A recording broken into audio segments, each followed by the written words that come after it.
بسم اللہ الرحمن الرحیم۔ جس دعوت میں غلط کام ہو رہے ہوں، جیسے گانا وانا بجانا، ڈھول تماشے کرنا یا بے پردگی کا ہونا،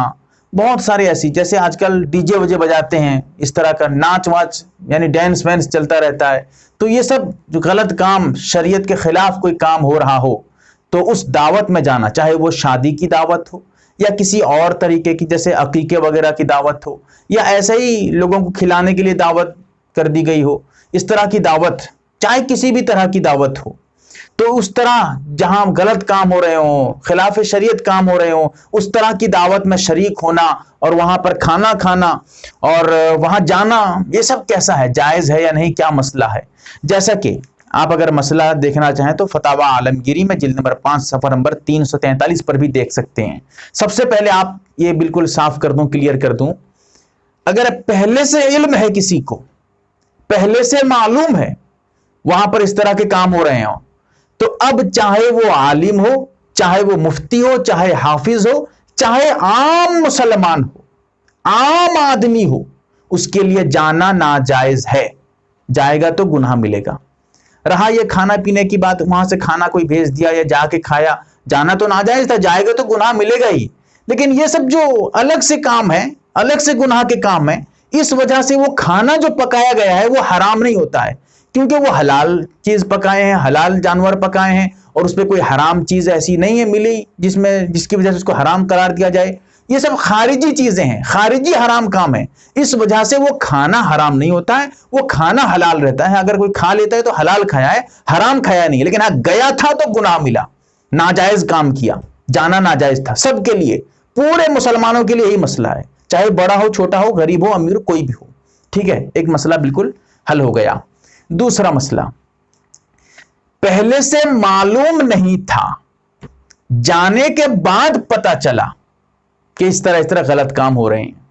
اب کیا مسئلہ ہے، کیا کرے گا ایسی صورت میں؟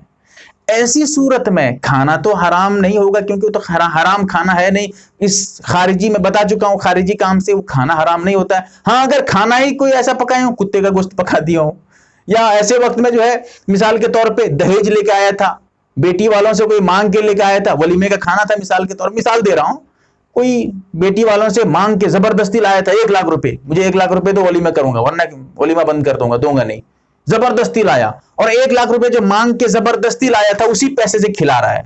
تو کیا ہے؟ وہ دہیج کا پیسہ لایا تھا، زبردستی لایا تھا، جہیز جسے کہتے ہیں۔ تو اب سے پتا چلا وہ کھانا تو اس کے لیے جس پیسے سے کھلا رہا ہے وہ پیسہ تو حرام ہے، وہ پیسہ ناجائز حرام پیسہ ہے، لہٰذا اس کا کھانا بھی حرام ہو جائے گا۔ تو اس طرح جو اگر ہو تو الگ مسئلہ ہے، ورنہ اگر کھانا حلال پیسے سے کھلایا جا رہا ہے اور حلال کھانا بھی حلال ہے، گوشت بکری کا گوشت ہے یا کوئی اور بھینس کا گوشت ہے، یا اس میں کوئی ایسے ہی چاول وغیرہ کھلا رہے ہیں، حلال چیز ہے، پیسے بھی حلال ہیں تو کھا سکتے ہیں، جائز ہے، بتا چکا ہوں آپ کو۔ تو اب جانے کے بعد جب پتا چلے گا وہاں پر، تو جو عالم ہوں گے، جو مقتدا ہوں گے، جو لوگوں کی نظر میں بڑے ہوں گے، لوگ جسے شریعت والا سمجھتے ہیں، لوگ جسے نیک سمجھتے ہیں، حافظ قرآن ہے، مسجد کے امام صاحب ہیں، ان کے لیے مسئلہ یہ ہے، جیسے مفتی ہیں، عالم ہیں، ان کے لیے مسئلہ یہ ہے کہ جیسے پتہ چلے وہیں سے ریٹرن آ جائیں، جہاں تک پہنچے تھے وہیں سے آ جائیں، وہاں پہنچ گئے تھے ان کے گھر جہاں دعوت تھی وہیں سے چھوڑ کے آ جائیں، ان کے لیے یہ مسئلہ ہے، نہیں آئیں گے تو ناجائز ہے، گناہ ملے گا۔ ہاں عام لوگ جو ہیں، جو مقتدا نہیں ہیں، جو شریعت والے نہیں ہیں، عام آدمی، ان کے لیے گنجائش ہے، وہ چاہیں تو وہاں کھا سکتے ہیں، کھانا کھا کے آ جائیں، ان کے لیے تو کھانے کی اجازت نہیں، وہیں چھوڑ کے آ جائیے۔ اب یہاں پر ذرا سمجھ لیجئے، لوگ کہتے ہیں کہ ارے چھوڑ کے آ جائیں گے تو پھر ہنگامہ ہو جائے گا۔ عام لوگ بھی اگر چاہیں، عام لوگ بھی اگر واقعتاً دل میں پکا ایمان ہوگا تو وہ تو وہاں برداشت نہیں کرے گا، چھوڑ کے آ جائے گا، کہے گا بھائی یہاں کھانا نہیں مجھے، چاہے وہ کوئی قوم کا رہبر نہیں تھا، قوم کا مقتدی نہیں تھا، امام نہیں تھا، کوئی حافظ قرآن نہیں تھا، عالم مفتی نہیں تھا، عام آدمی تھا، لیکن ایمان اس کے اندر بھرا پڑا تھا، ایمانی جذبہ اس کے اندر بھرا ہوا تھا، وہ تو وہیں چھوڑ کے آ جائے گا کہ میں ایسی دعوت میں ہرگز نہیں آؤں گا، میں جاتا ہوں یہیں سے چھوڑ کے، چلا جائے گا وہ بھی۔ تو ایسی صورت میں لوگ کہتے ہیں کہ ارے پھر رشتہ داری میں درار آ جائے گا، رشتہ داری خراب ہو جائے گی، لوگ پھر جو ہے کہیں گے نہیں اچھا نہیں ہوگا، تو کیا کریں گے، مجبوری ہے، رشتہ داری ہے, بھائی ہے میرا, کیسے نہیں جاؤں گا, لوگ کہتے ہیں. حدیث سن لیجئے, کھل کر آج آپ کو بتا دیتا ہوں, حدیث سمجھ لیجئے. پکا ایمان والا کیسے پہچانیں گے کون ہے یہ؟ پکا ایمان والا آپ اس کو پہچانیں گے جو اللہ کے لیے, اللہ کے رسول کے لیے دوستی کرے, اور جو اللہ اور اس کے رسول کے لیے دشمنی کرے, سمجھو کہ وہ بہت اچھا آدمی ہے, وہ سچا پکا اسلام کو قبول کر رہا ہے, سچے دل سے اسلام کو مان رہا ہے, وہ پکا مسلمان ہے. اس کو سمجھ لیجئے. اب ذرا سمجھیے, اگر دینی کسی وجہ سے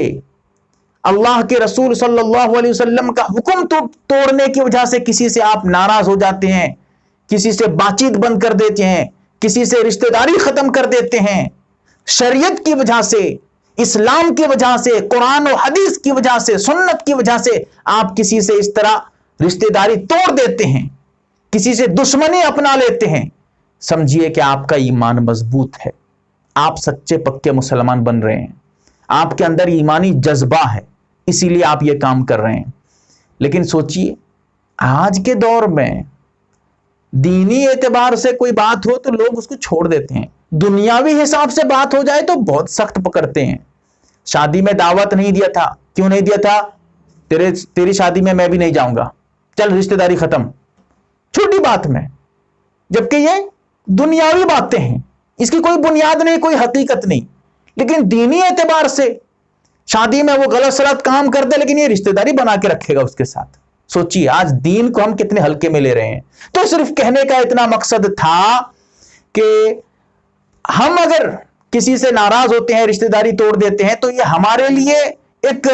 اسلام کے اعتبار سے ایک اچھا کام ہوگا کہ ہم اسلام کی وجہ سے کسی سے رشتہ داری توڑ رہے ہیں. ہاں, رشتہ داری توڑنے کا گناہ اگر ہم دنیاوی اعتبار سے کریں گے, کوئی چھوٹی موٹی لڑائی ہو گئی, کسی سے کوئی بات کوئی کچھ بول دیا, ہم اس سے رشتہ داری توڑ دیں گے, یہ دنیاوی اعتبار سے رشتہ داری توڑنا ناجائز ہے. کسی دین کی خاطر, اسلام کی خاطر رشتہ داری توڑنا, دشمنی کرنا, اس کے وہاں اس کو ناراض کر دینا, یہ ہمارے لیے فخر کی بات ہوگی.